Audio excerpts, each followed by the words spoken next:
Guys, I'm completely blown away. I just beat this Group A time in a fully upgraded Red Bull in my fully upgraded Valente in my other account. I just couldn't believe it. I'm going to share this with you. It is mind-blowing. What I found is that this Valente actually feels like it has more grip.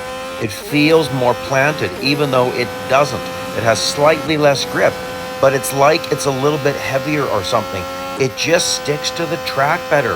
And like, watch what happens here. I mean, if you didn't see my other video, you don't know about that, but look at this. Look at the gains I'm getting.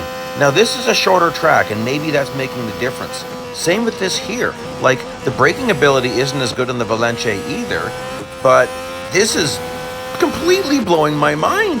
I just couldn't believe it. I just put out my video. I just got that Group A time in the Red Bull and put out that video, and I went to my other account and it's like, oh, well, this is the only car I have fully upgraded. I guess I'll give it a shot.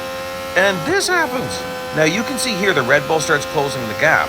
So definitely there's a top speed difference, but still, like when this happened, I sat here, I timed it, 15 seconds. I just sat here looking at this screen. We're not gonna do that.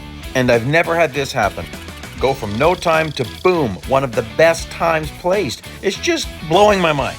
Okay, so let's go through some more technical information here. Then we're gonna go through braking points, acceleration points.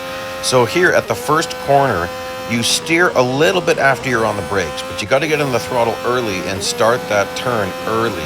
I definitely prefer one braking point. Then you're watching for this wall to end. If you start this turn too early, you do get an off-track penalty. Very short on the brakes there.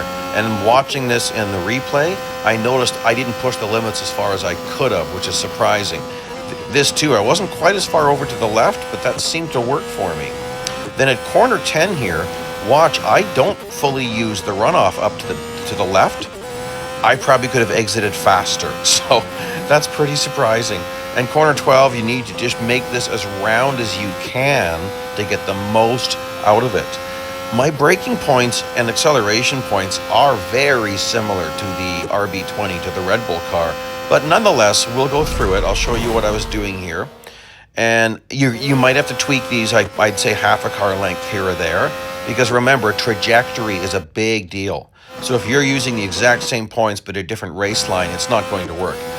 Most of the time, I'm keeping my tires on track when I'm getting on the brakes. I don't know what this is up at corner 4. I don't know where is considered off track. So, I mean, I think all 4 tires are off track, but there's no penalty. So I don't know what to say about that. And then full throttle through here, you really got to take it wide. Again, we're going way over here. I'm on the brakes earlier than I thought it was, but my speed was reducing. So you might need to tweak that braking point. That's a very short point right there. This, I really have to run up high. And then I'm on the brakes a little bit, probably about a car length earlier in the Valente versus the RB20 for corner 10.